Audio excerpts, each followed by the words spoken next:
Dreamforge Studios, in association with 3AM Productions, presents The Last Genesis.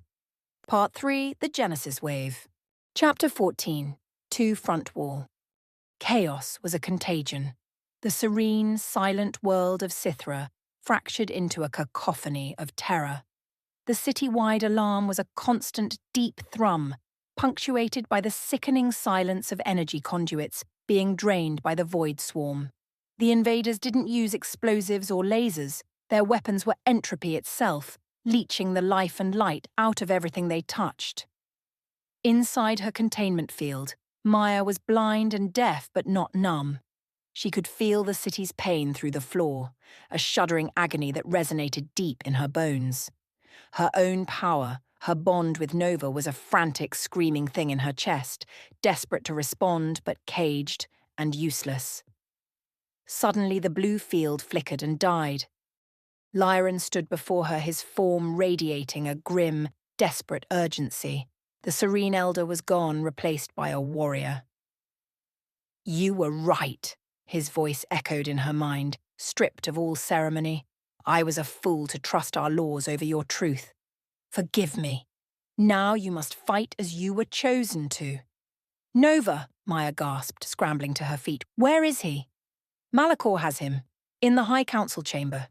He believes he can still control the situation." Lyron pointed down a corridor where flashes of darkness pulsed as a void swarm ship latched onto the spire. "The external battle is lost if the city's heart falls, but your battle is for the heart itself. Go. I will rally the guard." He didn't wait for a reply, turning to join the desperate defense of the city. Maya ran. Fueled by a righteous fury, she was no longer a lost human but a force of nature in her own right. The corridors that had once confused her now felt like arteries, and she could feel the flow of the city's lifeblood, could sense the path to Nova like a magnetic pull. She burst into the antechamber of the High Council. The scene was one of utter chaos. Elders were attempting to form a defensive shield while Malachor stood on a raised dais, holding a terrified, trembling Nova. He was projecting a beam of his own energy at the child, trying to force it to unleash its power against the invaders. "Stop it!" Maya screamed, her voice raw. "You're hurting him!" Malachor turned, his face a mask of crazed desperation. "He will not obey me. The bond with you has corrupted him," he roared, his thought voice cracking under the strain. "I did this to save us. If he would just do as I command, we could drive them back." "He is not a weapon," Maya retorted, her own hands beginning to glow with a fierce golden light. "He's a child, and you are a traitor and a fool." She lunged forward, her movements no longer clumsy, but guided by a pure, instinctual purpose. Malachor, seeing her as the source of his failure, turned his attention from Nova and unleashed a blast of raw, dark energy at her.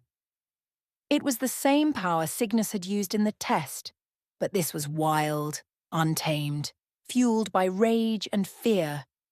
Maya didn't even think. She met the blast with a shield of her own, the golden light of her bond, easily absorbing and dissipating his attack.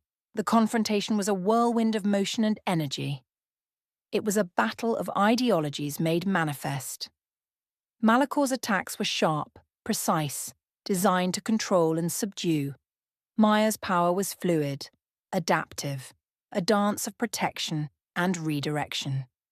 She wasn't trying to defeat him, she was trying to get past him, her eyes locked on the crying child on the dais. As they fought, the outer wall of the chamber exploded inward, not with a bang, but with a silent implosion of dying light. A void swarm, leech ship, a smaller spider-like vessel, had breached the spire. It crawled into the chamber, its dark, chitinous legs clicking on the crystalline floor, its maw open as it began to siphon the energy from the very heart of the council. Now they were fighting a war on two fronts. Maya saw it all in a split second. The immediate threat of the leech ship, the terrified elders, and Malachor. His focus now split, his control wavering. This was her chance. Ignoring Malachor, She poured all her will, all her focus, into a single, desperate leap. She vaulted over a shattered console, her body wreathed in golden light, and landed on the dais. She snatched Nova from the traitor's grasp, pulling the child into her arms. The moment they were reunited, their bond flared into a supernova. The frantic screaming power in her chest became a calm, deep, limitless ocean. Nova stopped crying, pressing its small body against hers, and together they turned to face the dual threats. Malachor stared at them, his face a ruin of disbelief and hatred. The leech ship turned its hungry, empty gaze upon the brightest source of energy in the room, the Genesis, now reunited with its guardian. Maya looked from the traitor who had doomed them to the monster who had come to feast. She had the power to strike Malachor down, to end his threat forever. But the city was dying. Her choice would determine the fate of everyone. Thank you for listening to my story, The Last Genesis. The story continues. Please like and subscribe to be notified when new episodes are available. Scan the barcode to join our newsletter for exclusive content and updates.